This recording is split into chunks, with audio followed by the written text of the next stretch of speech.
Right guys, time for another RLR beer short. This one we go to Warwick, Hudson Valley, New York State over in the US. Another beer from the Drowned Lands Brewery. This one is called Terra, an 8.2% New England Hazy, Imperial Double if you want to call it IPA, hopped with Mosaic and Wakatu. And this one is quite interesting, a more kind of green and bitter New England IPA, also with a bit more kind of wheaty bitiness to it. So quite different to what we've had from this brewery in the past. But the beer pours this lovely kind of pale mango pineapple juice sort of colour. It had a lovely head on when we got it out as well, and immediately when you smell this one you can tell it's going to be a little bit more kind of wheaty and bitey, and you know, it has that very kind of bright zesty green component which you would expect of the Wakatu hops. But let's focus on the flavour of this one then.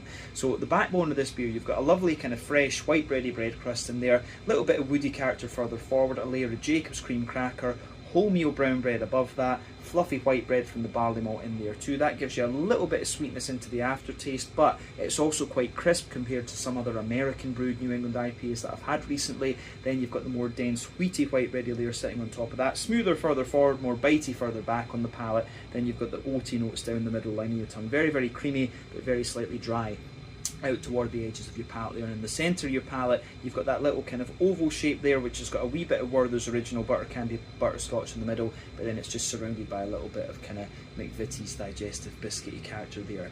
The yeasty side of this beer, it's got a little bit of brown bread at its core, then it's surrounded by a fluffier white bread, and it's got a wee bit of a more almost pilsner malty and wheaty bitey zip to it. But then yeah, you also have that kind of fresh white bready bread crust in there, but the back third of your palate gives a lot of wheaty bitiness to it, which kind of lingers there into the aftertaste, and that's quite an interesting point about this one.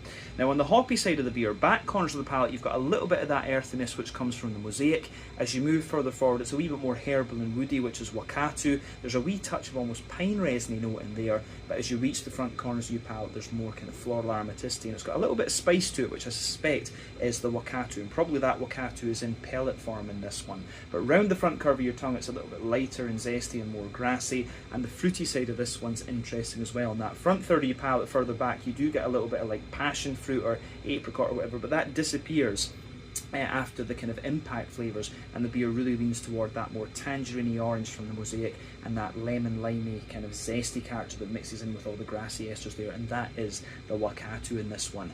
Mouthfeel wise, this beer is kind of top end of mid-bodied, carbonation is very, very smooth, it's got a sort of silky-ish and creamy mouthfeel to it. The IBU in this one must be about 60 or 70, it just feels that little bit more bitter. Malt base drier underneath, smooth in the middle, very slightly sweet on top, and then yeah, you've got that zesty, fruity character to it. But yeah, Terra, 8.2% ABV, Drowned Lands Brewery.